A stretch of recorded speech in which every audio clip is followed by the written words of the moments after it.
Hello दोस्तों, इस video में हम बात करेंगे क्लास 9th की ज्योग्राफी के सेकंड चैप्टर जिसका नाम है भारत का भौतिक स्वरूप। इस चैप्टर को शुरू करने से पहले हमें ये मालूम होना चाहिए कि इस चैप्टर के अंदर हमें क्या क्या पढ़ना होगा। अगर मैं भारत की स्थल आकृति के बारे में बात करूं, यानी जो भारत की ज़मीन है उसकी जो आकृति है उसके बारे में बात करूं, तो वो एक समान नहीं है। जैसे अगर हम देखें तो कहीं हमें पर्वत देखने को मिलेगा जो कि ऊंचे उठे उठे ऊंचे पर्वत हैं। कहीं हमें मैदानी क्षेत्र देखने को मिलेगा यानी समतल भाग देखने को मिलेगा। कहीं हमें पठारी क्षेत्र जो कि मेज की तरह ऊंचा उठा हुआ है।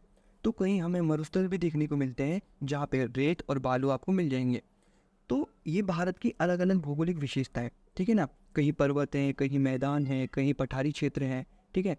तो इन्हीं विशेषताओं के आधार पर हमने भारत को कई भौगोलिक विशेषताओं के आधार पर बांटा हुआ है, ठीक है ना। उसकी भौगोलिक विशेषता के आधार पर हमने भारत को कई भागों में बांट दिया है। तो इस चैप्टर के अंदर हमें इन्हीं भौगोलिक विशेषताओं के बारे में पढ़ना होगा। तो हमने भारत को उसकी भौगोलिक विशेषता के आधार पर 6 भागों में बांटा हुआ है। पहला है हिमालय पर्वत, दूसरा उत्तरी मैदान, तीसरा प्रायद्वीपीय पठार, चौथा भारतीय मरुस्थल, पांचवा तटीय मैदान और छठा द्वीप समूह। तो इन भौगोलिक विशेषताओं को हम एक एक करके पढ़ेंगे। इन सब की अपनी अपनी विशेषताएं होती हैं। तो हम सबसे पहले पढ़ेंगे हिमालय पर्वतमाला के बारे में।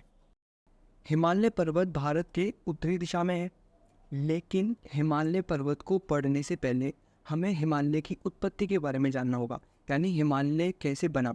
क्योंकि आज जिस हिमालय को आप देख रहे हो वहाँ पहले 33 सागर हुआ करता था।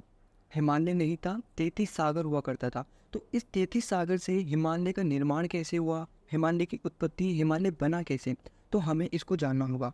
तो इसलिए हम हिमालय पर्वत को पढ़ने से पहले हिमालय की उत्पत्ति के बारे में देखेंगे। आज पृथ्वी पर आप जितने भी महाद्वीप देख रहे हो वो क्या थे, पहले एक ही हुआ करते थे।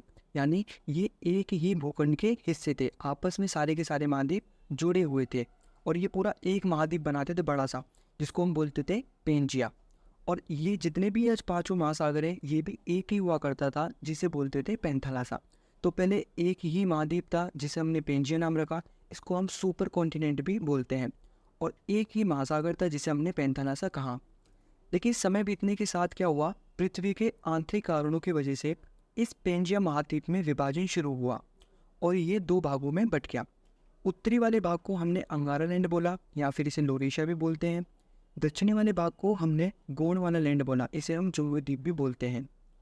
तो जब ये विभाजन हुआ था तो इसके जो आसपास का जो ये महासागर था जो पैंथालासा था, जब ये दोनों जमीन दूसरे एक दूसरे से दूर हुई तो ये जो आसपास का जो पानी था ये भी क्या हुआ, इसके बीच में आ गया, जिसे हमने 33 सागर कहा। क्या बोला, इसे हमने 33 सागर का नाम दिया।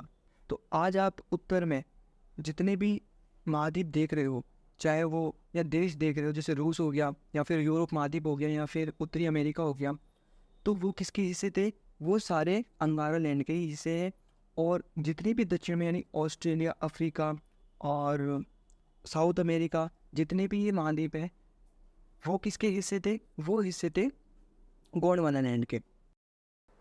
और अगर मैं बात करूं हमारे प्रायद्वीपीय भारत की, तो प्रायद्वीपीय भारत भी इसी गोंडवाना लैंड का हिस्सा था।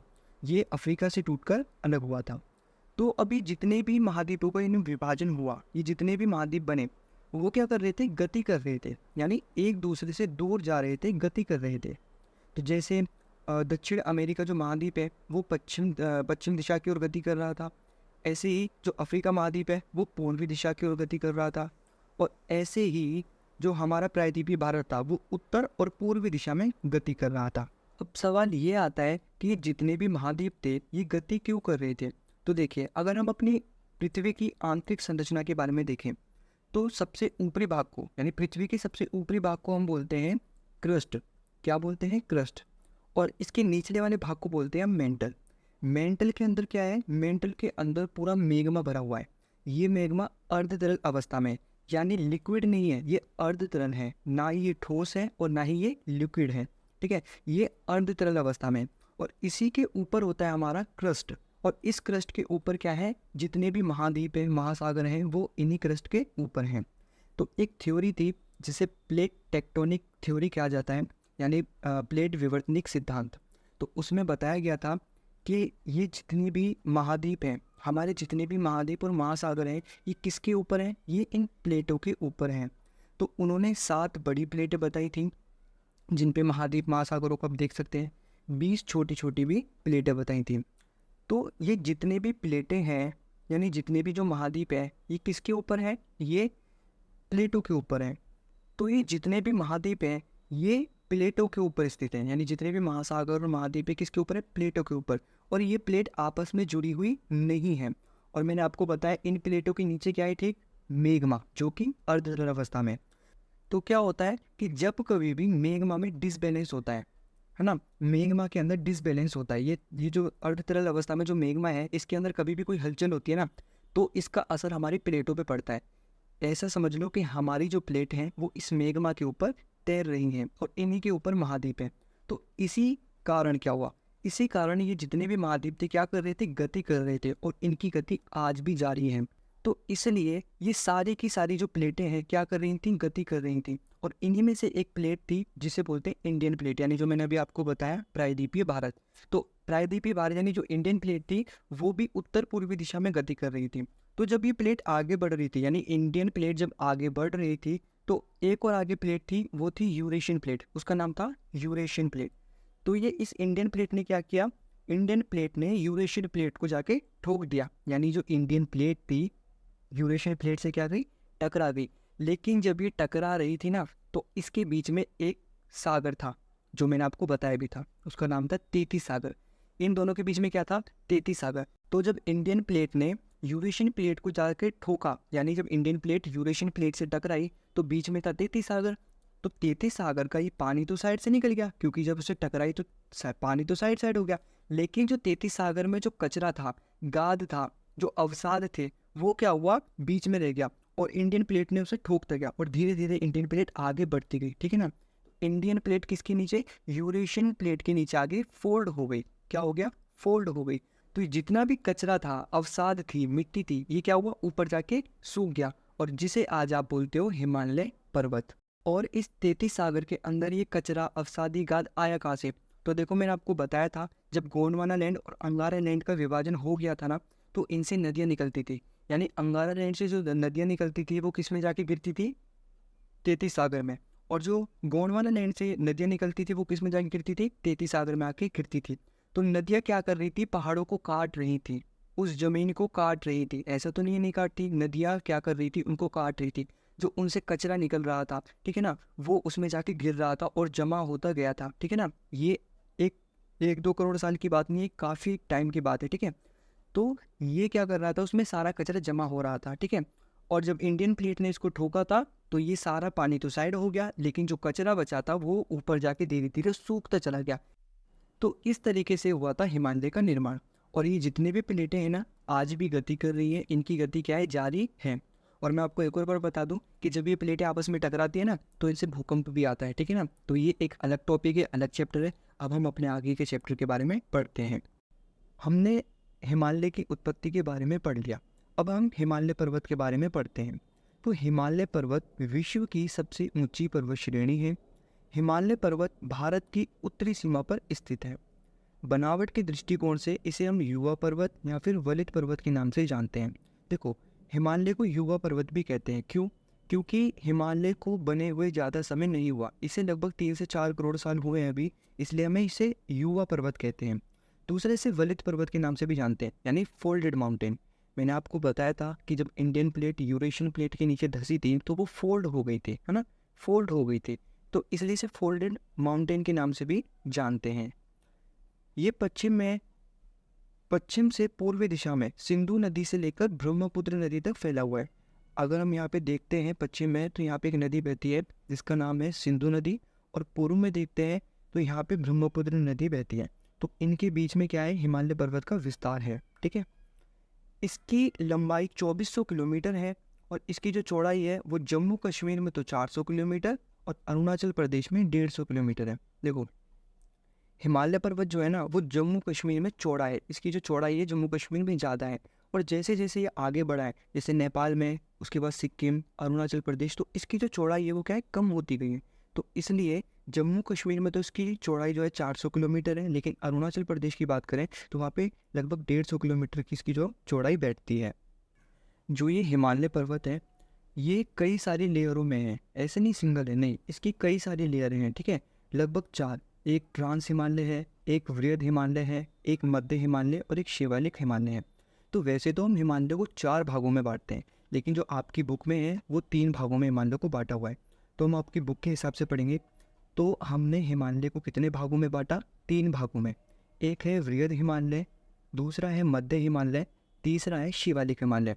और इन तीनों हिमालयों की, जो तीनों हिमालय की श्रेणियाँ हैं, इनकी अलग अलग विशेषताएं हैं। तो हम इनको एक एक करके पढ़ेंगे। पहले हम वृहद हिमालय को पढ़ेंगे, उसके बाद मध्य हिमालय को और उसके बाद शिवालिक हिमालय को। तो सबसे पहले हम पढ़ते हैं वृहद हिमालय को। वृहद हिमालय को महान हिमालय, हिमाद्री हिमालय, आंतरिक हिमालय, मुख्य हिमालय और सर्वोच्च हिमालय भी कहते हैं, क्योंकि जितनी भी हिमालय की जितनी भी लेयर है ना, यानी जितने भी हिमालय के भाग हैं, उनमें सबसे ऊपर, यानी उनकी सबसे ऊंचाई के हिसाब से देखें तो उनमें सबसे लंबा कौन है, यानी सबसे ऊंचाई पर कौन है, वह है वृहद हिमालय। इसे महान हिमालय इसलिए कहते हैं, ठीक है ना। दूसरा, इस पर बर्फ़ ही बर्फ़ जमी है। अब जाहिर सी बात है, इतना ऊपर है तो बर्फ़ तो जमेगी, तो इसे हिमाद्री हिमालय भी कहते हैं, ठीक है।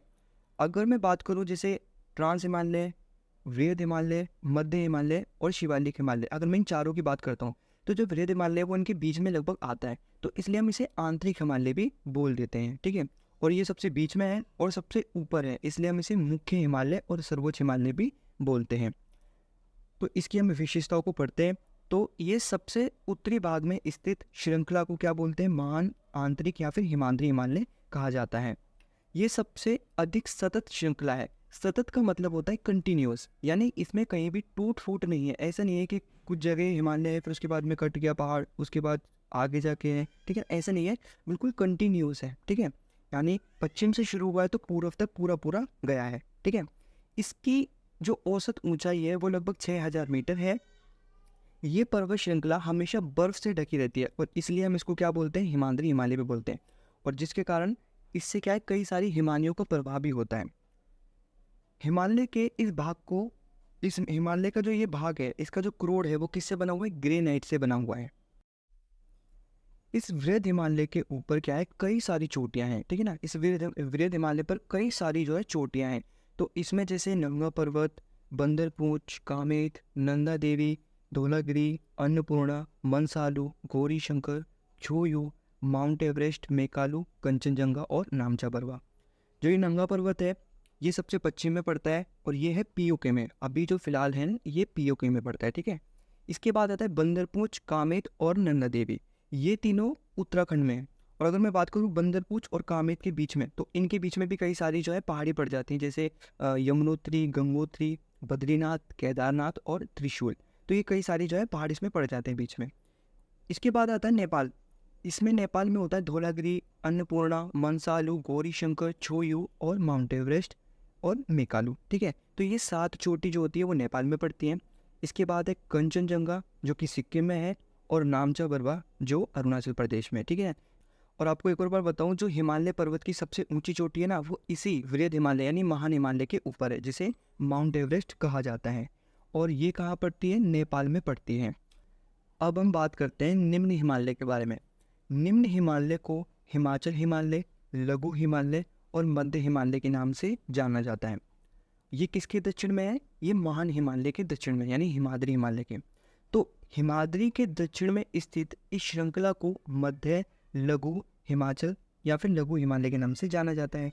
इसकी जो ऊंचाई है वो लगभग 3700 मीटर से 4500 मीटर के बीच में है और इसकी जो औसत चौड़ाई है वो लगभग कितनी है?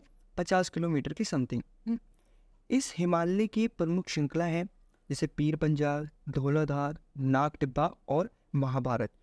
जो ये निम्न हिमालय है ना, लघु हिमालय, ये क्या है, अलग अलग राज्यों से होकर गुजरा है, ठीक है ना। जैसे जम्मू कश्मीर, हिमाचल प्रदेश, हाँ, उत्तराखंड, नेपाल से भी होकर ये गुजरा है। तो इसको वहाँ पे अलग अलग नामों से जाना जाता है।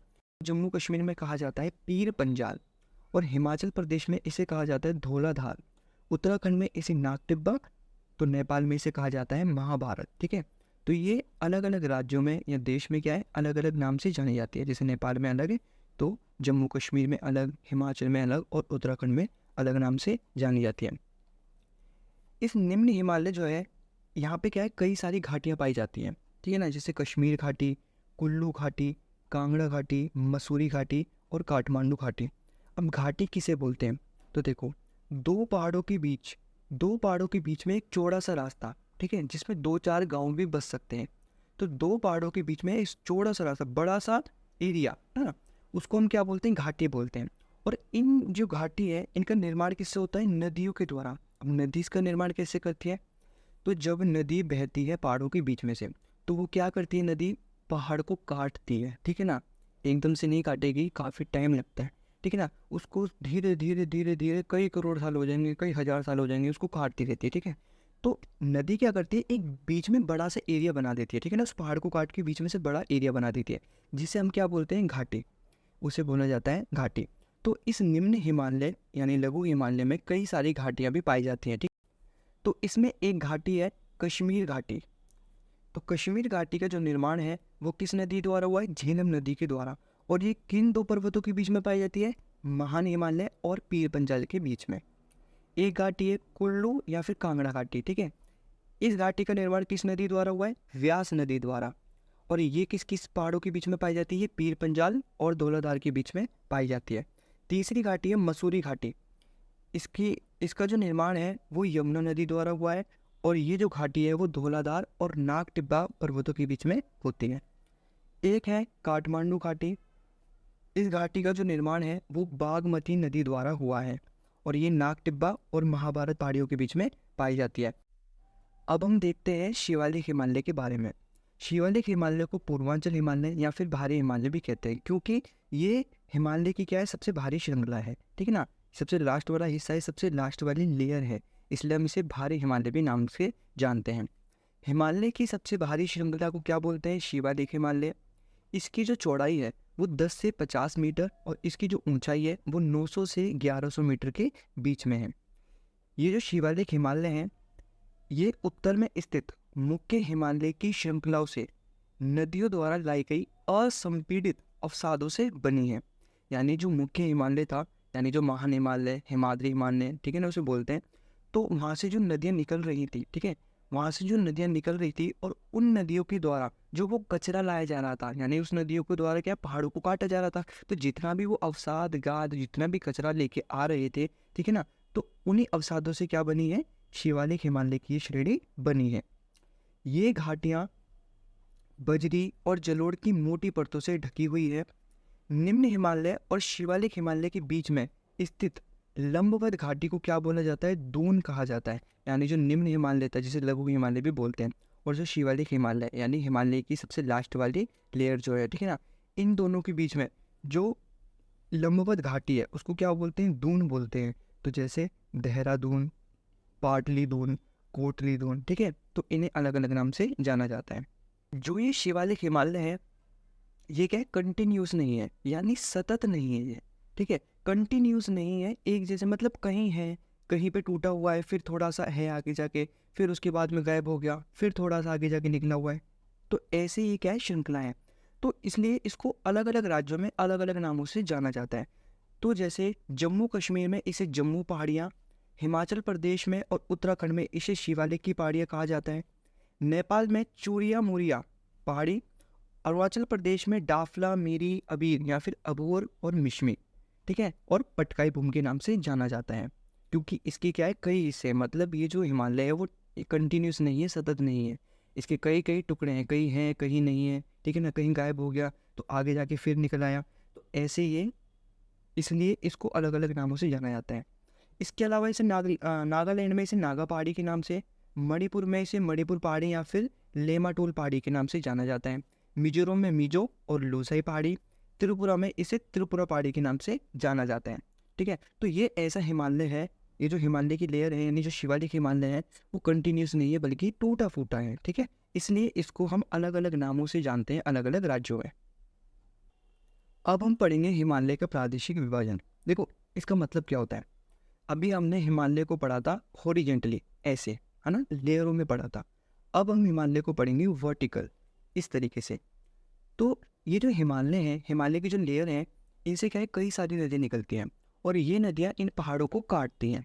तो हम नदियों के आधार पर क्या करते हैं, इसको बांटते हैं, इस हिमालय को नदियों के आधार पर बांटते हैं, तो इसी को हम प्रादेशिक विभाजन बोलते हैं। तो हिमालय को पश्चिम से पूर्व क्षेत्र के आधार पर भी क्या किया है, विभाजित किया गया है, यानी हिमालय को नदियों के आधार पर बांटा गया है, जिसे हिमालय का प्रादेशिक विभाजन कहा जाता है। तो यहाँ से नदियाँ निकलती है, जैसे सिंधु, सतलुज, काली, तिस्ता और दिहांग नदी। ये क्या करती है, हिमालय को काट रही है। तो सिंधु और सतलुज नदी के द्वारा जिस हिमालय पर्वत का निर्माण हो रहा है, यानी जो क्षेत्र कट रहा है, जो पहाड़ कट रहा है, उसको हम क्या बोलते हैं, कश्मीर हिमालय के नाम से जानते हैं। ऐसी सतलुज और काली के बीच में कौन सा हिमालय आ जाता है, कुमायूं हिमालय। ठीक वैसे ही काली और तिस्ता के बीच में नेपाल हिमालय, और तिस्ता और दिहांग के बीच में कौन सी, असम हिमालय आ जाता है। तो ये था नदियों के आधार पर हिमालय का प्रादेशिक विभाजन। तो ये था आपके हिमालय का टॉपिक जो हमने पढ़ लिया। लेकिन अगर मैं बात करूँ इस हिमालय के बारे में, तो हिमालय का जो टॉपिक है ना, अपने आप में एक बड़ा टॉपिक है, ठीक है। ये अभी यहाँ पे ख़त्म नहीं होता। मैंने तो सिर्फ आपको वो पढ़ाया है जो आपके सिलेबस में है, लेकिन अगर बात करें ना इसके आगे भी, तो ये बहुत बड़ा टॉपिक है। इसके बारे में भी और भी कई सारी चीज़ें जो है जानने को बाकी हैं। तो मैंने आपको सिर्फ अभी वही पढ़ा है जो आपके सिलेबस में दे रखा है। तो ये थी भारत की पहली भौगोलिक विशेषता हिमालय पर्वतमाला के बारे में। अब हम बढ़ते हैं भारत की दूसरी भौगोलिक विशेषता को पढ़ने के लिए, तो जिसका नाम है उत्तरी मैदान, यानी उत्तर भारत का मैदान। तो अब हम उत्तर भारत के मैदान को पढ़ेंगे। अगर मैं भारत के उत्तरी मैदान के बारे में बात करूं और इसकी उत्पत्ति के बारे में बताऊं, तो मैंने आपको पहले बताया था कि जब इंडियन प्लेट, यानी जो प्रायद्वीपीय भारत था, जब वो यूरेशियन प्लेट से टकराया था, ठीक है, जैसे अब आप ये अपने सामने देख पा रहे होंगे, जब ये इंडियन प्लेट यूरेशियन प्लेट से टकराई थी, तो ये नीचे की ओर फोल्ड हो गई थी, यानी इंडियन प्लेट यूरेशियन प्लेट के नीचे आ गई थी, है ना। और फिर बाद में क्या, ये ऐसे उठी है ऊपर की तरफ, जिससे क्या हुआ, हिमालय का निर्माण हुआ। लेकिन अगर आप ये वाला एरिया देख रहे हो, ये जो एरिया है, जब ये प्लेट अंदर धंसी थी, तो इसके बीच में क्या हुआ था, गैप हो गया था। अभी आप अपने सामने देख पा रहे होंगे, ये वाला जो एरिया है, इसके बीच में क्या हुआ, गैप हुआ। क्यों हुआ, क्योंकि जब इंडियन प्लेट यूरेशियन प्लेट के नीचे धंस गई थी और ऐसे उठी, तो यहाँ जो ये वाला एरिया था, यहाँ तो गैप हो गया था। तो इस गैप को किसने भरा, नदियों ने। तो हिमालय से जो नदियाँ निकल रही थी और प्रायद्वीपीय भारत से जो नदियाँ निकल रही थी, वो किस में जाके गिर रही थी, इस खाई में, यानी ये जो द्रोणी थी ना, ये जो खाई थी, एरिया था, इसके अंदर जाके गिर रही थी। और जो हिमालय से निकलने वाली नदियाँ थी, वो अपने साथ में कचरा, अवसाद वगैरह लेके आ रही थी, जो सारा का सारा किस में डाल रही थी, इसी एरिया में डाल रही थी। और ये धीरे धीरे एरिया बढ़ता चला गया, है ना। टाइम के साथ में ये एरिया बढ़ता चला गया धीरे धीरे धीरे, और ये ऊपर समतल सा हो गया। तो इसी को हम क्या बोलते हैं, मैदान, यानी उत्तर भारत का मैदान, इसी को बोला जाता है, ठीक है। तो इसका निर्माण कुछ नदियों द्वारा हुआ था। तो आप समझ गए कि जो उत्तरी भारत का मैदान है, इसका निर्माण कैसे हुआ। तो अब हम उत्तरी मैदान के बारे में पढ़ते हैं। उत्तरी मैदान का निर्माण सिंधु, गंगा, ब्रह्मपुत्र तथा इनकी सहायक नदियों द्वारा हुआ था। सहायक नदियों से मतलब यह है कि जितनी भी नदी, यानी गंगा जैसे एक मुख्य नदी है, तो गंगा नदी में जो भी अगल बगल से आके नदी मिलती है, उनको क्या बोलते हैं, कि सहायक नदियाँ बोलते हैं। तो उत्तरी मैदान का जो निर्माण था, वो सिंधु, गंगा, ब्रह्मपुत्र और इनकी सहायक नदियों द्वारा हुआ था। इस मैदान का निर्माण उत्तर में हिमालय और दक्षिण में प्रायद्वीपीय पठार से जो निकलने वाली नदियाँ थी, उनके द्वारा हुआ है। लाखों वर्षों में हिमालय की गिरिपद, गिरिपद का मतलब देखो क्या होता है, गिरि का मतलब होता है पर्वत, और पद का मतलब होता है पैर, यानी पर्वतों के पैर, यानी पर्वत का नीचे वाला हिस्सा।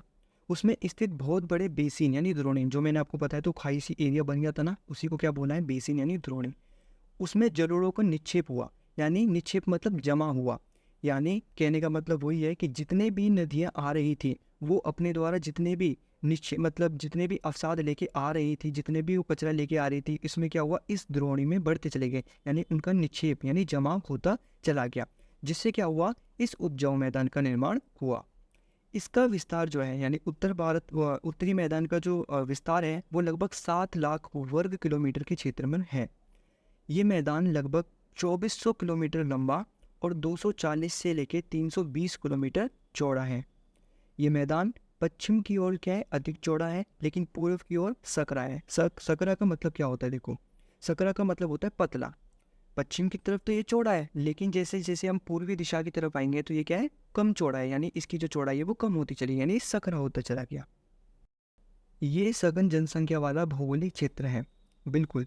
क्योंकि देखो जो उत्तरी मैदान है ना, वो समतल है, ऐसे ऊबड़ खाबड़ नहीं है, उसकी जो भूमि कैसी है, प्लेन है, समतल है, ठीक है। और दूसरी बात, जो ये हिमालय से नदियाँ निकलती है वो कहाँ की गिर रही है, इसी मैदान में। और जो प्रायद्वीपीय भारत की जो नदियाँ हैं वो कहाँ गिर रही है, इसी मैदान में। तो यहाँ पे पानी की भी कमी नहीं है। पानी की कमी नहीं है तो यहाँ की जो भूमि होगी कैसी होगी, बिल्कुल उपजाऊ होगी, है ना। भूमि उपजाऊ होगी तो यहाँ पे खेती भी अच्छी होगी, ठीक है। तो इस वजह से क्या हुआ, यहाँ पे जनसंख्या भी अधिक है, लोग यहाँ पे अधिक निवास करते हैं। आप देख लो यूपी, बिहार, कितनी सारी जनसंख्या वाले राज्य हैं। यहाँ पे सबसे ज़्यादा जनसंख्या तो उत्तर भारत में ही रह रही है। तो इसलिए जो उत्तरी भारत का मैदान है वो क्या है, सघन जनसंख्या वाला भौगोलिक क्षेत्र है। यहाँ पानी की उपलब्धता और अनुकूल जलवायु के कारण कृषि की दृष्टि से ये भारत का सबसे अधिक उत्पादक क्षेत्र है। हमने उत्तरी मैदान को 3 उपवर्गों में विभाजित किया है। पहला है सिंधु और पंजाब का मैदान, दूसरा गंगा का मैदान, और तीसरा है ब्रह्मपुत्र या फिर इसको असम का मैदान भी बोलते हैं। देखो मैंने आपको बताया था कि उत्तरी मैदान का निर्माण कैसे हुआ, यानी सिंधु, गंगा और ब्रह्मपुत्र तथा इनकी सहायक नदियों द्वारा हुआ था। तो इसी आधार पर हमने क्या है, उत्तरी मैदान को 3 भागों में विभाजित किया है। यानी सिंधु का मैदान, यानी जो सिंधु नदी है और उसकी सहायक नदी द्वारा जो मैदान बनाया गया है उसको कौन सा मैदान बोलेंगे, सिंधु मैदान, ठीक है, सिंधु का मैदान। दूसरा है गंगा का मैदान, यानी गंगा और गंगा की जितनी भी सहायक नदियाँ हैं उनके द्वारा जो मैदान का निर्माण हुआ है तो उसको हम गंगा का मैदान बोलते हैं।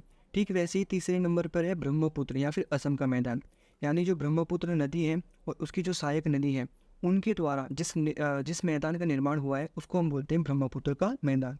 तो इसलिए हमने उत्तर भारत के मैदान को 3 भागों में विभाजित किया है। पहला सिंधु का मैदान, गंगा का मैदान और असम का मैदान। तो सबसे पहले हम पढ़ते हैं सिंधु का मैदान। उत्तरी मैदान के पश्चिम भाग को सिंधु या फिर पंजाब का मैदान कहा जाता है। देखो ये एरिया दिख रहा है आपको, इसको हम क्या बोलेंगे, सिंधु या फिर पंजाब का मैदान। इस मैदान का निर्माण सिंधु और उसकी सहायक नदियाँ, सिंधु की सहायक नदियाँ कौन कौन सी है, झेलम, चिनाब, रावी, सतलज, व्यास। झेलम, चिनाब, रावी, सतलज, व्यास, ये सिंधु की सहायक नदियाँ हैं। तो सिंधु और उसकी सहायक नदियों द्वारा इस मैदान का निर्माण हुआ है। इस मैदान का बहुत बड़ा भाग क्या है, पाकिस्तान में स्थित है। मैदानों की इस भाग में दोआबों की संख्या बहुत अधिक है। देखो दोआब का मतलब क्या होता है, आब का मतलब होता है पानी, ठीक है ना, यानी 2 नदियों के बीच का एरिया। दोआब का मतलब क्या होता है, 2 नदियों के बीच का एरिया जो कि बहुत ज़्यादा उपजाऊ भी होता है, ठीक है। तो 2 नदियों के बीच के एरिया को हम बोलते हैं दोआब। तो जो सिंधु का मैदान है इसमें क्या है, बहुत अधिक दोआबों की संख्या है। तो जैसे एक है सिंधु सागर दोआब, ये किस नदी द्वारा बनता है, ये सिंधु और झेलम नदी द्वारा बनता है।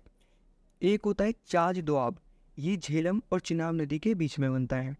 एक है रचना दोआब, ये चिनाब और रावी नदी के बीच में बनता है। एक है बारी दोआब, ये रावी और व्यास नदी के बीच में बनता है। और एक है बिस्त दोआब, ये किसके बीच में बनता है, व्यास नदी और सतलज नदी के बीच में। तो ये दोआबों की कुछ संख्या दे रखी है, आपकी शायद बुक में ये है नहीं तो मैंने आपको ये बता दिया एक्स्ट्रा में। अब बात करते हैं गंगा के मैदान की। गंगा का जो मैदान है इसका विस्तार घग्गर नदी से लेकर तीस्ता नदी के बीच में है। ये उत्तरी भारत में हरियाणा, दिल्ली, उत्तर प्रदेश, बिहार, झारखंड और पश्चिम बंगाल में फैला हुआ है। यानी हम कह सकते हैं कि हम किस मैदान में आते हैं, हम गंगा के मैदान में ही आते हैं। और इस गंगा के मैदान को भी कितने भागों में बांटा हुआ है, 3 भागों में बांटा है। पहला है ऊपरी गंगा, दूसरा है मध्य गंगा और निचली गंगा। तो ये सिर्फ आपको नॉलेज के लिए याद रखना है। अगला है ब्रह्मपुत्र मैदान, या जिसे असम का मैदान भी बोलते हैं। इसकी कोई ज़्यादा विशेषता नहीं है, पर आपको पता है कि ब्रह्मपुत्र मैदान का निर्माण कैसे हुआ है, ब्रह्मपुत्र और उसकी सहायक नदियों द्वारा हुआ है।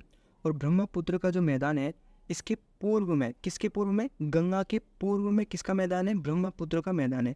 और ये किस में स्पेशल, असम में। असम में ये जो मैदान है ना ब्रह्मपुत्र का मैदान, ये असम में स्थित है। अब हम देखते हैं उत्तर भारत के प्रादेशिक विभाजन। यानी अब हमने क्या किया, जो उत्तर भारत है उसको 4 भागों में बांटा है। और किस आधार पर, ये हम कह सकते हैं आकृतियों के आधार पर, उच्चावच या फिर प्रादेशिक विभाजन। जिस तरीके से हमने हिमालय का प्रादेशिक विभाजन किया था ना नदियों के आधार पर, ठीक उसी तरह इस उत्तरी मैदान का भी हमने विभाजन किया है, प्रादेशिक विभाजन। तो जब नदियाँ पहाड़ों से निकलती हैं, यानी पर्वतों से जब नदियाँ निकलती हैं, तो उनके द्वारा क्या है, अलग अलग आकृतियाँ बनाई जाती हैं। नदियों के द्वारा कई कई आकृतियाँ बनाई जाती हैं, कई सारे क्षेत्र बनते हैं। तो उसे हमने 4 भागों में बांटा है। पहला है भाबर प्रदेश, दूसरा तराई, तीसरा खादर और चौथा है बांगर। तो इन प्रदेशों को हम एक एक करके पढ़ते हैं। तो पहले हम ये समझ लेते हैं कि जब नदियाँ पहाड़ों से निकलती है वो किस किस चीज़ का निर्माण करती हैं, कैसे कैसे नदियाँ निकलती हैं, ठीक है। तो देखो, जब नदियाँ पर्वतों से निकल रही होती है ना, जब नदियाँ पर्वतों से निकलती हैं तो पर्वतों पर नदियों की जो स्पीड होती है वो तेज होती है। नदियों की स्पीड कैसी होती है, तेज होती है। और पर्वतों पर नदियाँ 2 काम करती हैं, पहला अपक्षय, दूसरा अप्रदन। अपक्षय का मतलब क्या होता है? अपक्षय का मतलब होता है किसी चीज को तोड़ना या फिर टूटना। और अप्रदन का मतलब होता है कि किसी चीज में घिसावट होना या फिर उनके रगड़ खाना, यानी 2 चीजों के बीच में रगड़ खाना। तो जब नदियाँ क्या करती है, पर्वतों से निकल रही होती है ना, तो इनकी स्पीड तो होती है तेज। अब सवाल ये आता है कि क्या अपक्षय करती है, यानी किस चीज़ को तोड़ती है, किस चीज़ में घिसावट होती है, ठीक है। तो जब नदियाँ पर्वतों से निकल रही होती है ना, तो पर्वतों पर क्या होती है, जो बड़े बड़े पत्थर होते हैं, ठीक है ना, जो मजबूत नहीं होते, जो बड़े बड़े जो कमज़ोर पत्थर होते हैं ना, तो उनको क्या करती है नदियाँ अपने साथ में ले आती हैं, यानी उनका अपक्षय कर देती है, उनको तोड़ देती हैं, ठीक है ना। उनको क्या होती है, जो मजबूत जो पत्थर नहीं होते हैं, जो कमज़ोर चट्टानें होती हैं, उनको नदी क्या करती है अपने साथ में ले आती है तोड़कर। और जब वो पत्थर आ रहे होते हैं तो उनके बीच में एक दूसरे में घिसावट भी होती है, यानी अप्रदन होता है, घिसावट होती है, ठीक है ना, रगड़ खाते हैं एक दूसरे से। तो नदियाँ क्या करती है, इन पत्थरों को, इन कमजोर चट्टानों को अपने साथ में बहाकर ले आती हैं। अब नदियाँ क्या करती है, अब नदियाँ पहाड़ों से गिरती हैं नीचे और ये बड़े बड़े पत्थरों को भी साथ में लेके आती हैं। तो ये जितने भी बड़े बड़े पत्थर होते हैं जब ये नीचे गिरते हैं तो क्या करते हैं, एक जगह ऐसे क्या है गिर जाते हैं पत्थर, जैसे आप अपने सामने देख पा रहे होंगे। तो ये बहुत सारे पत्थर हो जाते हैं यहाँ पे, जब नदियाँ पहाड़ से निकलती हैं तो अपने साथ में पत्थरों को लेके आती है ना, बड़ी बड़ी चट्टानों को लेके आ जाती है तोड़कर। और ये चट्टानें क्या है, हमें नीचे देखने को मिलती हैं इसे, जैसे अभी अपने सामने देख पा रहे होंगे। अब क्या होता है, ये होते हैं बड़ी बड़ी चट्टानें, यानी बड़े बड़े पत्थर। और जब नदियाँ क्या होती हैं, जब गिरती हैं तो इसमें क्या है, नदियाँ दिखती नहीं है, इन पत्थरों में नदियाँ दिखती नहीं हैं, क्योंकि बड़े बड़े पत्थर हैं। और नदियाँ क्या होती हैं, यानी जो पानी होता है वो क्या होता है, इन पत्थरों के नीचे होता है। तो जाहिर सी बात है हमें ऐसे नहीं दिखेगा। अगर आप एक एग्जाम्पल भी करके देख लो, तो बड़े बड़े जैसे कोई पत्थर है, उनके अंदर हम पानी भी डालेंगे तो हमें क्या है, पानी दिखाई नहीं देगा, लेकिन पानी तो है, लेकिन वो दिखाई नहीं देगा इन पत्थरों की वजह से। तो ऐसे ही क्या होता है, जब ये पत्थर ऐसे जमा हो जाता है इन पत्थरों का, तो नदियाँ क्या होती है, हमें दिखती नहीं है, लेकिन पानी तो होता है, लेकिन नदियाँ दिखती नहीं है इन पत्थरों की वजह से। इन पत्थरों के नीचे जो है पानी होता है, ठीक है। तो इस क्षेत्र को हम बोलते हैं भाबर। कौन सा क्षेत्र, भाबर प्रदेश, यानी भाबर क्षेत्र। और इस क्षेत्र में क्या होते हैं, नदियाँ हो जाती हैं अदृश्य, यानी हमें जो नदियाँ हैं वो दिखती नहीं है। तो इस क्षेत्र को हम बोलते हैं भाबर प्रदेश, है ना। अब क्या होता है, नदियाँ थोड़ा आगे बढ़ती हैं। देखो, जब भी पानी ऊपर पहाड़ से गिरता है ना, तो नदियाँ ऐसे नहीं सीधा अपना रास्ता बना लेती हैं, गिरते के साथ ही नदियाँ अपना रास्ता नहीं बना लेती हैं। पहले ऊपर से जब पानी गिरा तो वहाँ पानी इकट्ठा हो जाता है। ऐसा नहीं है कि नदियाँ गिरते के साथ ही रास्ता बना के निकल लेती हैं, नहीं, ऐसा नहीं है। ऊपर से जब भी नदियाँ गिरेगी तो क्या होगा, वहाँ पे पानी इकट्ठा हो जाएगा, ठीक है ना।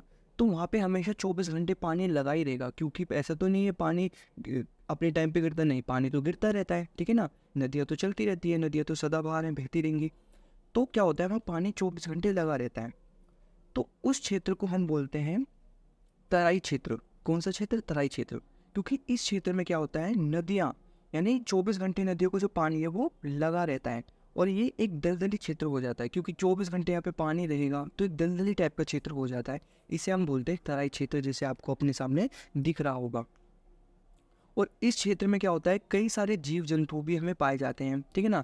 कई सारे ऐसे पेड़ पौधे और कई सारे जीव जंतु, जैसे पानी में जो रहने वाले जो जहरीली सांप होते हैं, मतलब कई सारे कीड़े मकोड़े, कई सारी चीज़ें पाई जाती हैं।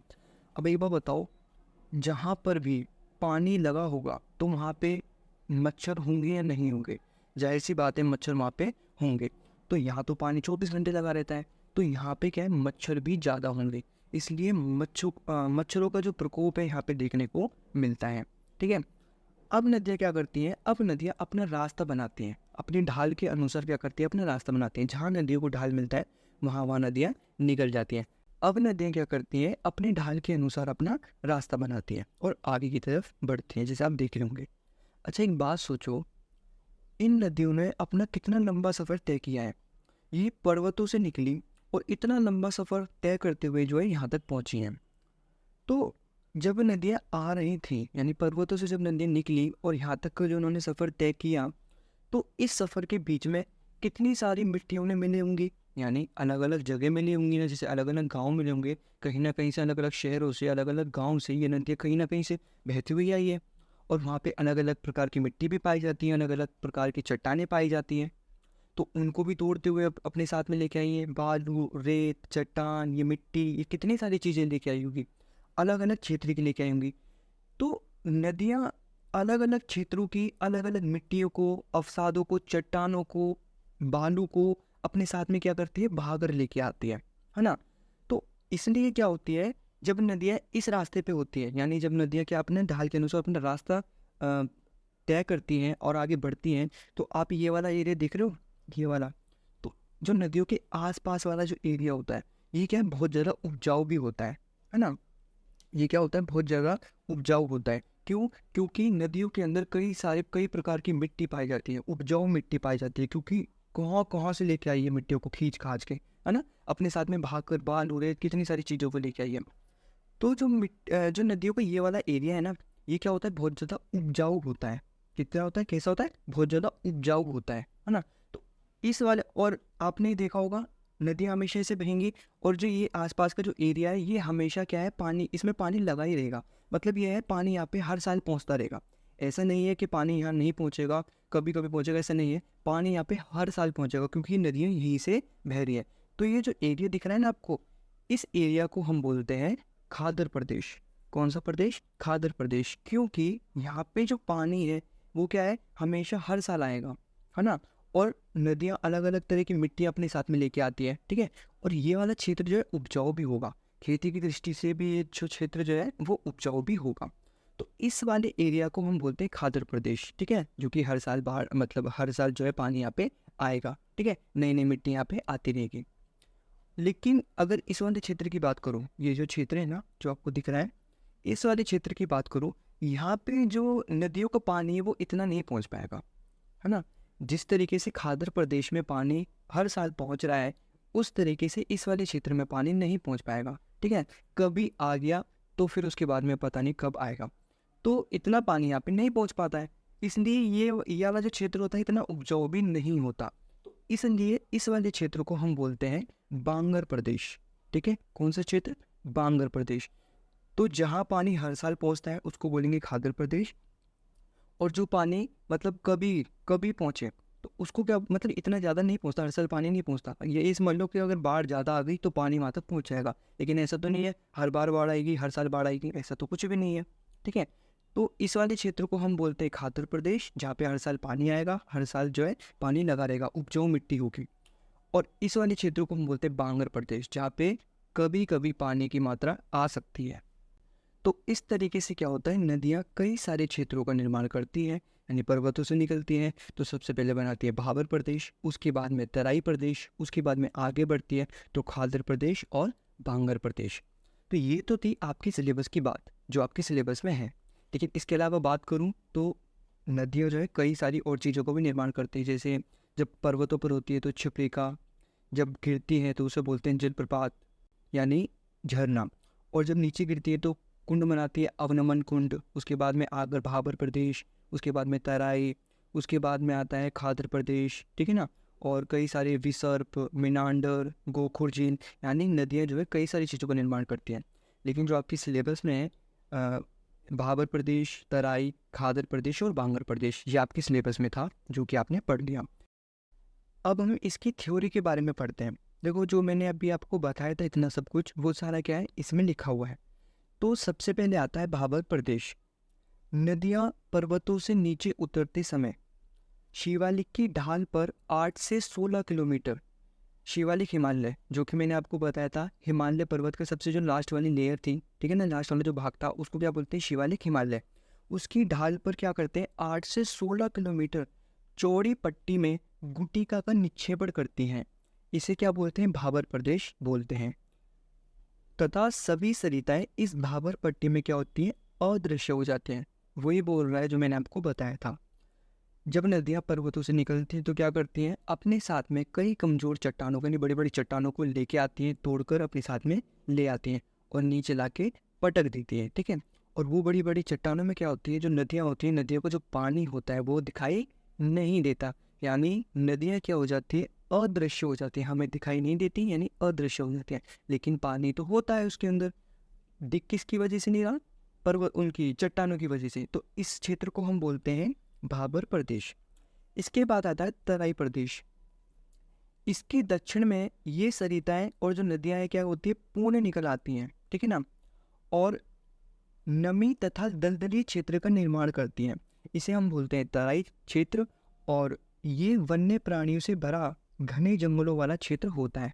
देखो, मैंने आपको बताया था तराई क्षेत्र क्या होता है, जब भी नदी आगे गिरती है, ठीक है ना, तो वो एकदम से अपनी ढाल नहीं बना लेती, मतलब अपना रास्ता नहीं बना लेती है ना। एक जगह पानी क्या होता है, इकट्ठा हो जाता है, तो वहाँ पे पानी 24 घंटे लगा रहता है, क्योंकि नदी 24 घंटे बहती रहती है।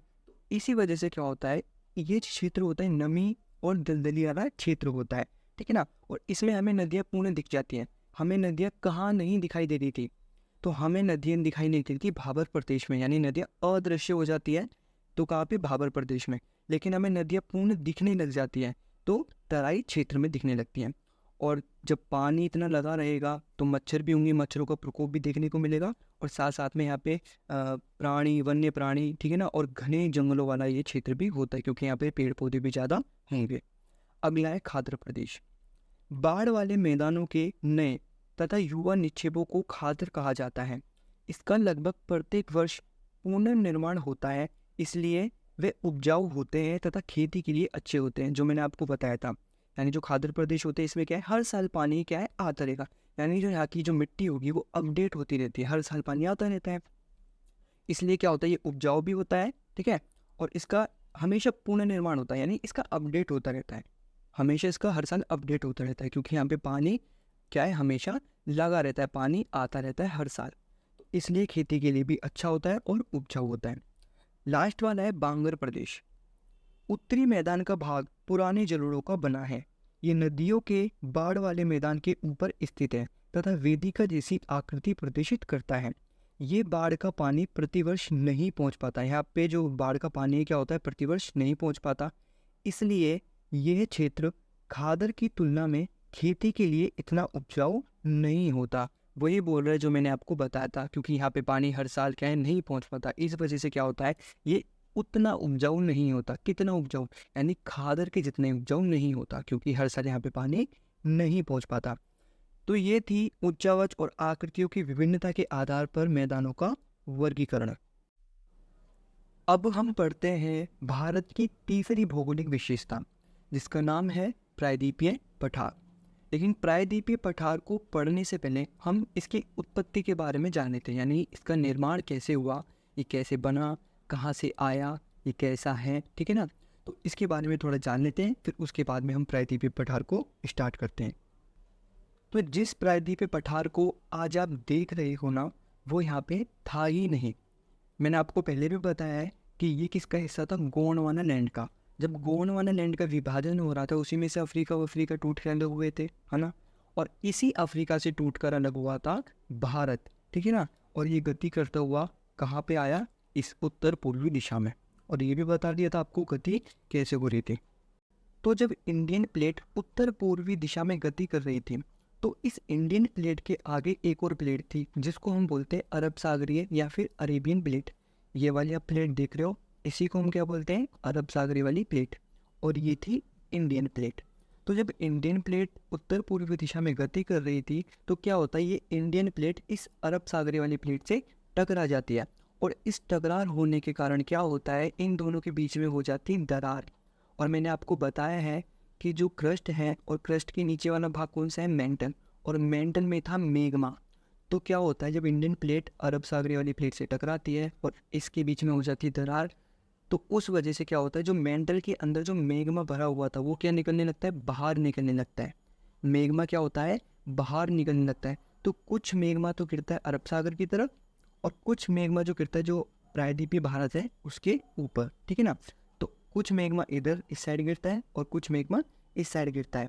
तो जिस वजह से क्या हुआ, मैग्मा काफ़ी निकला, मतलब काफ़ी ज़्यादा मात्रा में क्या हुआ, मैग्मा निकला था। और वो मैग्मा प्रायद्वीपीय भारत के ऊपर परत दर परत क्या हुआ, चढ़ता चला गया, यानी बिछता चला गया। और ऐसे करते करते लावा की कई सारी जो परतें थी वो प्रायद्वीपीय भारत के ऊपर जमती चली गई, बिछती चली गई, जिसके कारण क्या हुआ, ये जो प्रायद्वीपीय भारत था काफ़ी मजबूत हो गया। और जो लावा ये निकल रहा था, मतलब जहाँ से ये लावा निकल रहा था ना, तो उसके आसपास के एरिया में लावा ज़्यादा गिरा था। क्योंकि कभी भी हम किसी चीज़ को ऐसे फेंकेंगे ना, या फुहारे की तरह कोई चीज़ निकलेगी, तो वो आसपास में हमारे ज़्यादा गिरेगी, दूर थोड़ा कम गिरेगी। ठीक है, तो उसकी मात्रा जो है हमारे आसपास ज़्यादा होगी, लेकिन दूर दूर जैसे जाएंगे हम तो वो कम होती जाएगी। तो इसी तरीके से जो ये वाला एरिया देखोगे आप, जब यहाँ से ये मैग्मा निकला था, यानी जो लावा निकला था, वो इस एरिया में ज़्यादा गिरा था। लेकिन ऐसे आगे आगे चलते चलेंगे तो वहाँ पे क्या है, इसकी मात्रा कम होती गई थी। तो इस वजह से क्या हुआ, ये जो एरिया है ना भारत का, ये थोड़ा ऊंचा उठा हुआ एरिया है, क्योंकि यहाँ पे लावा की मात्रा ज़्यादा थी, यहाँ पे लावा ज़्यादा निकला था। तो ये वाला जो एरिया है काफ़ी मजबूत है और थोड़ा उठा हुआ है, इसी को हम पश्चिमी घाट के नाम से जानते हैं। तो इसलिए ये जो प्रायद्वीपीय भारत है काफ़ी मजबूत हो गया था। ठीक है, अब ये प्रायद्वीपीय भारत आगे बढ़ रहा था, यानी इंडियन प्लेट आगे बढ़ रही थी। तो मैंने आपको बताया था कि ये यूरेशियन प्लेट के नीचे जाके क्या हो गई थी, फोल्ड हो गई थी। और जब यूरेशियन प्लेट के नीचे जाके फोल्ड हुई, तो जो प्रायद्वीपीय वाला जो हिस्सा देख रहे हो, ये वाला हिस्सा, ये क्या हुआ था, ये ऊपर की ओर उठ गया था, ये थोड़ा ऊंचा हो गया था। तो इसलिए हम कह सकते हैं कि जो प्रायद्वीपीय पठार है वो क्या है, बहुत ज़्यादा मजबूत है। दूसरा, ये क्या है, हिस्सा उठा हुआ है, यानी थोड़ा ऊंचा है। किसकी तुलना में, अगर हम मैदान की तुलना में बात करें तो प्रायद्वीपीय वाला जो हिस्सा है ये क्या है, थोड़ा उठा हुआ है, ऊंचा है। ठीक है, तो इस तरीके से क्या हुआ था, इस प्रायद्वीपीय भारत का निर्माण हुआ था, यानी जो प्रायद्वीपीय पठार है इसका निर्माण हुआ था। अब हम पढ़ते हैं प्रायद्वीपीय पठार के बारे में, जिसे दक्षिण भारत का पठार भी बोला जाता है। तो प्रायद्वीपीय पठार एक मेज की आकृति वाला स्थल है, मतलब ये क्या है, मेज की तरह से उठा हुआ है, ऊंचा है। ये पुराने क्रिस्टलीय आग्नेय तथा रूपांतरित शिलाओं से बना हुआ है। ये गोंडवाना भूमि के टूटने व अपवाह के कारण बना था, इसलिए ये प्राचीनतम भूभाग का एक हिस्सा है। इस पठारी भाग में चौड़ी तथा छिछली घाटियाँ एवं गोलाकार पहाड़ियाँ हैं। इस पठार के दो भाग हैं, पहला है मध्यवर्ती उच्च भूमि और दूसरा है दक्कन का पठार। जो ये इंडियन मैप में आपको नदी दिखाई दे रही है, इसका नाम है नर्मदा नदी। और नर्मदा नदी प्रायद्वीपीय पठार को दो भागों में बांटने का काम करती है। ठीक है ना, तो प्रायद्वीपीय पठार को दो भागों में बांटने वाली नदी कौन सी है, नर्मदा नदी। नर्मदा नदी के उत्तर वाले जो भाग है, यानी जो उत्तर में जो पठार है, उसको हम बोलते हैं मध्यवर्ती उच्च भूमि, और इसके जो दक्षिण में पठार है उसको हम बोलते हैं दक्कन का पठार। और इन दोनों की अपनी अपनी विशेषता है। तो हम सबसे पहले पढ़ते हैं मध्यवर्ती उच्च भूमि को। तो ये नर्मदा नदी के उत्तर में स्थित है। इस क्षेत्र में बहने वाली नदी चंबल, सिंध, बेतवा और केन है। ये पश्चिम में चौड़ी है और पूर्व में क्या है, संकीर्ण है, यानी कम चौड़ी है। इस पठार के पूर्व भाग को हम बुंदेलखंड और बघेलखंड के नाम से जानते हैं। देखो ये वाला जो एरिया दिख रहा है ना, इसको हम बोलते हैं बुंदेलखंड और इसको हम बोलते हैं बघेलखंड। ठीक है, आगे है इसके और पूर्व के विस्तार में दामोदर नदी, यानी इसी बुंदेलखंड और बघेलखंड के आगे हमें क्या मिलेगा, इसके पूर्व में दामोदर नदी द्वारा अपवाहित छोटा नागपुर का पठार है। मेनली जो छोटा नागपुर का पठार है वो झारखंड में है, बाकी इसका कुछ हिस्सा पश्चिम बंगाल और उड़ीसा में भी आता है। अब हम पढ़ते हैं दक्कन या फिर दक्षिण भारत का पठार। ये नर्मदा नदी के दक्षिण में स्थित है। इसका आकार त्रिभुजाकार है। इसके उत्तर में सतपुड़ा श्रृंखला एवं पूर्व में महादेव, कैमूर और मेकाल श्रृंखला स्थित है। ये पश्चिम में ऊंचा है और पूर्व में कम ढाल वाला है। जैसे मैंने आपको बताया था कि जब लावा निकल रहा था तो पश्चिमी जो साइड थी वो क्या था, थोड़ा ऊंचा, क्योंकि वहाँ पे लावा ज़्यादा निकल रहा था, जिसके कारण क्या हुआ, उसकी ऊंचाई थोड़ी ज़्यादा थी। लेकिन जैसे जैसे हम पूर्व की ओर जाएंगे उसकी जो ढाल थी वो कम होती गई थी। तो यही बोल रहा है कि ये पश्चिम में ऊंचा है और पूर्व में कम ढाल वाला है।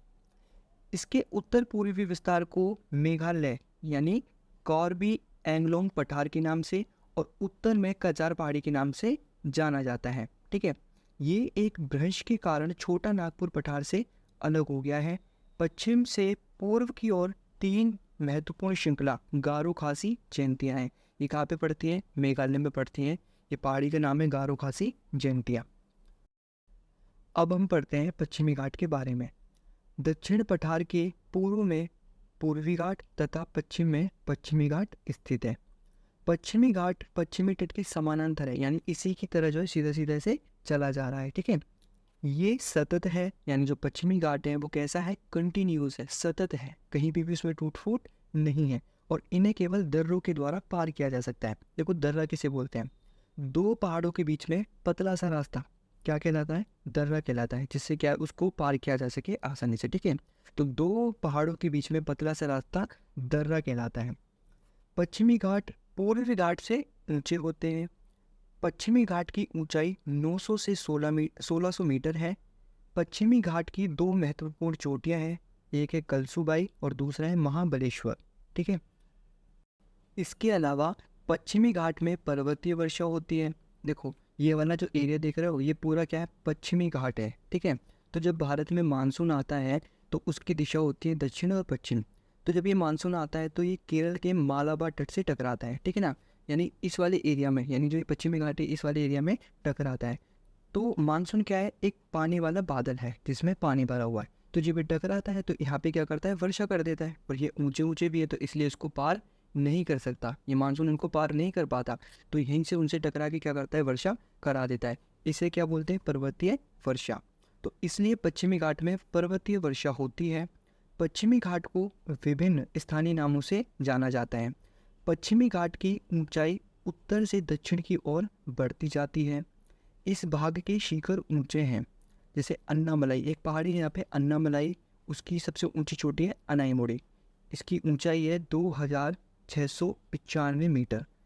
और एक है नीलगिरी, इसकी सबसे ऊंची चोटी डोडा बेटा, इसकी 2633 मीटर है। ठीक है, तो जहाँ पश्चिमी घाट और पूर्वी घाट आपस में मिलते हैं उन्हें हम बोलते हैं नीलगिरी की पहाड़ियाँ, और जिसकी सबसे ऊंची चोटी है डोडा बेटा। ठीक है, और ये दक्षिण भारत की दूसरी सबसे ऊंची चोटी है और इसी पर ऊटी नामक हिल स्टेशन भी है। अब बात करते हैं पूर्वी घाट के बारे में। पूर्वी घाट पूर्वी तट के समानांतर है। पूर्वी घाट सतत नहीं है, ये पश्चिमी घाट की तरह सतत नहीं है, यानी कंटिन्यूस नहीं है। ठीक है ना, पूर्वी घाट सतत नहीं है क्योंकि बंगाल की खाड़ी में जितनी भी नदियाँ गिरती हैं वो क्या करती है? इस पूर्वी घाट को उन्होंने काट दिया है। क्या किया? काट दिया। मैंने आपको बताया था नदियाँ पहाड़ों को काटती हैं और बड़ी आसानी से काटती है। ठीक है, टाइम लगता है लेकिन उनको काट देती हैं। तो जितनी भी बंगाल की खाड़ी में नदियाँ गिरती हैं उन्होंने क्या किया? इस पूर्वी घाट को काट दिया, जिसकी वजह से सतत नहीं है। ठीक है, पूर्वी घाट ऊंचे नहीं है, इनकी औसत ऊंचाई 600 मीटर है। पूर्वी घाट का विस्तार महानदी घाटी से दक्षिण में नीलगिरी तक है। पूर्वी घाट की सबसे ऊंची चोटी महेंद्रगिरी है। पूर्वी घाट के दक्षिण पश्चिम में शेवराय और जावेड़ी की पहाड़ियाँ स्थित हैं। अब हम बात करते हैं भारत की चौथी भौगोलिक विशेषता के बारे में, जिसका नाम है भारतीय मरुस्थल। इसे हम थार का मरुस्थल भी कहते हैं। अरावली के पश्चिम में थार का मरुस्थल स्थित है। ये अरावली पहाड़ी कहाँ पे है? राजस्थान में। तो राजस्थान में जो अरावली पहाड़ियाँ हैं उसके पश्चिम में अगर देखोगे तो आपको थार का मरुस्थल मिल जाएगा। ये बालू के टिब्बों से ढका हुआ तरंगित मैदान है, यानी यहाँ पे आपको रेत रेत बालू बालू देखने को मिलेगा। इस क्षेत्र में 150 मिलीमीटर से भी कम वर्षा होती है, इसलिए ये जो क्षेत्र है वो शुष्क जलवायु वाला क्षेत्र होता है और यहाँ पे वनस्पति भी बहुत कम होती है। लूनी इस क्षेत्र की क्या है? सबसे बड़ी नदी है। इस क्षेत्र में बरखान अर्ध चंद्राकार बालू के टीले का विस्तार है। देखो इसे हम बोलते हैं अर्ध चंद्राकार बालू के टीले। जिस तरीके से आप देख पा रहे हो अपने सामने, तो ये क्या है? अर्ध चंद्राकार बालू के टीले का विस्तार है। अब हम देखते हैं तटीय मैदानों को। ये पश्चिम में अरब सागर से लेकर पूर्व में बंगाल की खाड़ी तक विस्तृत है, यानी फैला हुआ है। देखो यहाँ है अरब सागर और ये है बंगाल की खाड़ी। जो ये तटीय मैदान है वो अरब सागर से लेके और बंगाल की खाड़ी तक क्या हुआ है? फैला हुआ है, जिसे पश्चिमी तटीय मैदान और पूर्वी तटीय मैदान के नाम से जाना जाता है। तो सबसे पहले हम पढ़ते हैं पश्चिमी तटीय मैदान। देखो पश्चिमी तटीय मैदान क्या है और किसे बोलते हैं। पश्चिमी तट और पश्चिमी घाट, देखो ये वाला जो एरिया दिख रहा है इसे हम बोलते हैं पश्चिमी तट, और ये वाला एरिया जो अभी हमने पढ़ा था पश्चिमी घाट, इसके जो बीच वाला एरिया है ना उसको हम बोलते हैं पश्चिमी तटीय मैदान। ठीक है, तो पश्चिमी तट और पश्चिमी घाट तथा अरब सागर के बीच एक संकीर्ण मैदान है। ठीक है ना, जो पश्चिमी तटीय मैदान क्या है वो ज़्यादा चौड़ा नहीं है, ये कम चौड़ा है, पतला है। पश्चिमी तट की चौड़ाई पूर्वी तट के अपेक्षा कम होती है। ठीक है, ये जो पश्चिमी तटीय मैदान है इसको हम 3 भागों में बांटते हैं। पहला है उत्तरी भाग जिसे कोंकण तट के नाम से जानते हैं। ये कोंकण तट है ये मुंबई से लेके गोवा तक के, यानी इस वाले हिस्से को हम क्या बोलते हैं, कोंकण तट, जो कि मुंबई से लेकर गोवा तक है। दूसरा आता है मध्य भाग, इसको हम बोलते हैं कन्नड़ या फिर कनारा तट, ये गोवा से लेके मंगलुरु, ये मंगलुरु कहाँ पे, कर्नाटक में पड़ता है। ठीक है, तो गोवा से लेके मंगलुरु तक क्या है ये कनारा या फिर कन्नड़ तट कहते हैं। तीसरा है दक्षिण भाग, इसको हम मालाबार तट कहते हैं, ये मेनली जो है आपका केरल में पड़ जाता है। ठीक है, तो ये मंगलुरु से लेकर कहाँ तक है, कन्याकुमारी तक। ये वाला जो हिस्सा दिख रहे हो ना, ये वाला हिस्सा, ये इसको बोलते हैं मालाबार तट। ये कहाँ से कहाँ तक है, मंगलुरु से कन्याकुमारी। तो ये था पश्चिमी तटीय मैदान। अब बात करते हैं पूर्वी तटीय मैदान के बारे में।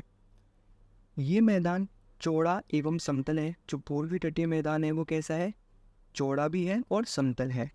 पूर्वी तट की जो चौड़ाई है वो पश्चिमी तट की अपेक्षा अधिक है, यानी जो पूर्वी तट की चौड़ाई है वो किससे अधिक है, पश्चिमी तट से। यहाँ की जो फेमस नदी है कुछ जैसे महानदी, गोदावरी, कृष्णा और कावेरी नदी जो है इस तट पर क्या करती है, विशाल डेल्टा का निर्माण करती है। क्या करती हैं, डेल्टा का निर्माण। जो नदियाँ अपने साथ में कचरा बहाकर लेके आती है ना, जो कचरा बहाकर लेके आती हैं तो उसको क्या है समुद्र में गिरने से पहले ही क्या करती है, उनका बीच में जमाव कर देती है। ठीक है ना, क्योंकि नदियों की स्पीड कहाँ तेज होती है, नदियों की स्पीड तेज होती है पर्वतों पर, लेकिन जिस तरीके से वो आगे आगे बढ़ती हैं तो एक टाइम ऐसा आता है जब नदियाँ बहुत धीमी गति से चलती हैं, क्योंकि उनकी उनमें इतनी जान नहीं रह जाती, उनकी स्पीड बहुत कम हो जाती है। ठीक है ना, तो वहीं पे जो है डेल्टा का निर्माण करते हैं। ये डेल्टा का जो आकार होता है वो त्रिभुजाकार जैसा होता है। ठीक है, तो यहाँ पे क्या होता है, इस कचरे का यानी डेल्टा का निर्माण कर देती है समुद्र में गिरने से पहले। तो जितनी भी नदी यहाँ पे गिरती हैं, यानी इसमें अरब सागर में गिरती, ये सॉरी बंगाल की खाड़ी में गिरती है, तो वो ज़्यादातर क्या करती है, डेल्टा का निर्माण करती हैं। तो इसमें महानदी, गोदावरी, कृष्णा और कावेरी नदी हैं जो इस पर क्या है, डेल्टा का निर्माण करती हैं। पूर्वी तटीय मैदान को भी हमने क्या है कई भागों में बांटा हुआ है। तो जैसे एक है कोरोमंडल तट, इस कोरोमंडल तट ये कहाँ का, इसका विस्तार कहाँ तक है, तो ये कन्याकुमारी से लेके कृष्णा डेल्टा तक है। ठीक है ना, इतना हिस्सा ये जो आप देख रहे हो, ये इतना हिस्सा क्या है, कोरोमंडल तट का है, जो कि कन्याकुमारी से लेके कृष्णा डेल्टा तक फैला हुआ है। दूसरा है उत्तरी सरकार का तट, ये कृष्णा डेल्टा से लेकर महानदी तक फैला हुआ है। तीसरा है उत्कल या फिर कलिंग तट के जिसे नाम से भी जाना जाता है, तो ये महानदी से लेके स्वर्ण रेखा नदी तक फैला हुआ है। तो ये थे पूर्वी तटीय मैदान का विस्तार। ठीक है, तो पूर्वी तटीय मैदान को भी हमने कई भागों में बांटा था। तो ये आपने पश्चिमी तटीय मैदान और पूर्वी तटीय मैदान के बारे में पढ़ लिया। अब हम भारत की अगली भौगोलिक विशेषता के बारे में पढ़ेंगे जिसका नाम है द्वीप समूह। अब हम बात करते हैं भारतीय द्वीप समूह के बारे में। तो भारत के 2 द्वीप समूह हैं, पहला है लक्षद्वीप समूह और दूसरा है अंडमान और निकोबार द्वीप समूह। दोनों की अपनी अपनी विशेषता है। तो सबसे पहले हम पढ़ते हैं लक्षद्वीप समूह के बारे में। लक्षद्वीप समूह अरब सागर में स्थित है, ये वाला एरिया है ना इसमें। ठीक है, इसमें कुल 36 द्वीप हैं जिसमें से 11 द्वीप पर ही आबादी है, यानी लक्षद्वीप के टोटल 36 द्वीप हैं, इसमें से 11 द्वीप पर ही सिर्फ लोग रहते हैं। ये 32 वर्ग किलोमीटर के क्षेत्र में फैला हुआ है। ये छोटे छोटे प्रवाल द्वीपों से बना हुआ है। ये प्रवाल क्या होते हैं, तो देखो प्रवाल को हम मूंगा के नाम से भी जानते हैं, और ये छोटे छोटे समुद्री जीव होते हैं जो कि ग्रुप में रहते हैं। तो जब इनकी मृत्यु होती है, यानी जब ये प्रवाल जो होते हैं जब ये मर जाते हैं, तो इनका जो अस्थियाँ होती हैं वो तो ठीक होती है, मतलब सही सलाम होती है, लेकिन जो इनका मांस वगैरह होता है वो तो गल जाता है, लेकिन इनकी अस्थियाँ जो है बिल्कुल ठीक ठाक होती है, वो गलती नहीं है। और ऐसे ही कई सालों तक करते करते जब इनकी अस्थियां का जमाव होता रहता है, एक जगह क्या है, इनकी अस्थियों का जमाव होता रहता है क्योंकि ग्रुप में रहते हैं, ठीक है। तो जब भी इनकी मृत्यु होती है, मांस तो इनका गल जाता है लेकिन अस्थियों को कुछ नहीं होता और इनकी अस्थियों का जमाव होता रहता है। और आपको पता है समुद्र के अंदर कितनी सारी समुद्री वनस्पतियां हैं और बालू है, रेत है कितना सारा, तो इसके अंदर क्या होता है, इन अस्थियों में जमाव होता रहता है, ठीक है। इनकी अस्थियों में क्या होता है, जमाव होता रहता है। और कई सालों बाद, ठीक है ना, कई सालों 300-400 सालों बाद क्या होता है कि एक एक द्वीप जैसा निर्माण हो जाता है। मतलब उनकी अस्थियों से वहाँ का जो एरिया होता है वो काफ़ी बड़ा एरिया बन जाता है उनकी अस्थियों के जमाव के कारण। तो ठीक उसी तरीके से जो लक्षद्वीप है इसका भी निर्माण कुछ इसी तरह हुआ है। तो इसलिए ये बोल रहा है कि ये छोटे छोटे प्रवाल द्वीपों से बना हुआ है, ठीक है। इससे पहले इसे मिनिकॉय, लक्षद्वीप और एमिन द्वीप के नाम से जाना जाता था। लेकिन 1973 में इसका नाम लक्षद्वीप रखा गया था। कारावती द्वीप लक्षद्वीप का प्रशासनिक मुख्यालय है और यहाँ पादप और जंतु के कई प्रकार पाए जाते हैं। पिटली द्वीप पर मनुष्य का निवास नहीं है, यानी ये जो लक्षद्वीप के जो 36 द्वीप हैं उसमें से एक द्वीप है पिटली द्वीप जहाँ पे मनुष्य का निवास नहीं है। और इसी द्वीप पर एक पक्षी अभ्यारण्य भी स्थित है। अब हम बात करते हैं अंडमान और निकोबार द्वीप समूह के बारे में। ये बंगाल की खाड़ी में स्थित है। ये आकार में बड़े हैं तथा बहुत संख्या में बिखरे हुए हैं।